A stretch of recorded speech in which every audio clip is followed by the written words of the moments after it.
Hello everyone, তোমরা সবাই কেমন আছো? আশা করছি সবাই ভালো আছো। তো চলো আজকে আমি ভিডিওটা শুরু করছি আমার রান্না বান্না দিয়েই, এবং সারাদিন কি করছি সেটাই থাকবে আজকের ব্লগে। তো দেখো আমি আজকে শুরু করে দিলাম রান্না। তো এখন আমি রান্না করছি ইলিশ মাছ। আমি রান্নায় ব্যস্ত ছিলাম বলে আমার শাশুড়ি মা সোনাকে চান করিয়ে দিচ্ছিল। ও চান করানোর সময় এতটা বদমাশি করে ধারণার বাইরে। চান করলে গামলা থেকে উঠতেই চাইবে না। তো দেখো অবশেষে ওর চান করা কমপ্লিট হলো। শাশুড়ি মা মুছিয়ে টুছিয়ে দিল, আমি ওকে ক্রিম ফ্রিম লাগিয়ে দিলাম, তো চিরুনি করে দিচ্ছি। তো আবার চলে আসলাম রান্নার কাজে। তো আজকে আমাদের ঘরে রান্না হবে chilli chicken, sorry chilli chicken নয়, চিকেন কষা এবং ফ্রাইড রাইস। তো সেগুলোরই আয়োজন হচ্ছে। এদিকে শাশুড়ি মা সব গুছিয়ে দিয়েছে, আমি এখানে শুধু খুন্তিটা নাড়ছি। তো চলো এখন চান করতে যেতে বললো শাশুড়ি মা, বললো আমি এখন দেখছি, তুই চান করে চলে আয়। তো আমি এখন চান করে চলে আসলাম। তো চান করে আবার চলে যাচ্ছি। শাশুড়ি মা মেয়েকে দেখছিল, আমি এদিকে রান্নাটা করছিলাম। তো দুজন মিলে তো আর রান্নার কাজে একসঙ্গে থাকা যাবে না, না হলে বাচ্চাটাকে কে দেখবে বলো। তো একজনকে রান্না করতে হচ্ছে আর একজনকে মেয়েকে দেখতে হচ্ছে।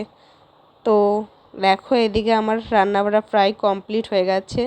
এদিকে চিকেন কষা হয়ে গেছে, এদিকে ফ্রাইড রাইস হয়ে গেছে। এখন রান্না করলেই কি হবে, শুধু পরিষ্কারও তো করতে হবে নাকি। তো চলো এখন সব কিছু পরিষ্কার করে নিই। তো বাসনগুলো আমি মাজছিলাম, এদিকে আমার বোন এসে বলছে যে বৌদি মাছগুলো জল পাল্টেছো? আমি বলছিলাম না গো, এত কাজের চাপে ভুলেই গেছি। বলে চলো তাহলে আমি আজকে জলটা পাল্টে দিই। দেখো বোন এদিকে জল পাল্টে দিল, মাছকে খাবারও দিয়ে দিল। এদিকে আমার সব কমপ্লিট হয়ে গেছে। আর এদিকে এখন দুপুরবেলায় সবাই মিলে আমরা পেয়ারা মাখা করতে বসে গেছিলাম খাবো বলে। সবাই মিলে মাখছি না, আমি মাখছি, সবাই বসে আছে। তো এখন পেয়ারা মাখা খেয়ে দিয়ে সন্ধে হয়ে গেছে। সন্ধ্যের একটু আগে দেখে আসলাম যে প্রোগ্রামের কতটা কি চলছে। তো আজকে ছিল আমাদের এখানে প্রোগ্রাম, তো প্রোগ্রামের ওখানে দেখে আসলাম সবে কুইজ হচ্ছে। তারপর এদিকে চলে আসলাম সন্ধে দিতে। তো আমি এদিকে সন্ধে দিচ্ছি, তোমরা ভিডিওটি দেখতে থাকো, তোমাদের কেমন লাগছে।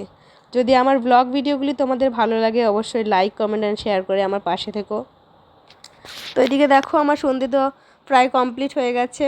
তো এখন আমি শাকটা বাজিয়ে ঠাকুরের কাছে প্রার্থনা করছি যেন সবাইকে ভালো রেখো, আমার স্বামী সন্তানকে ভালো রেখো, এইসবই।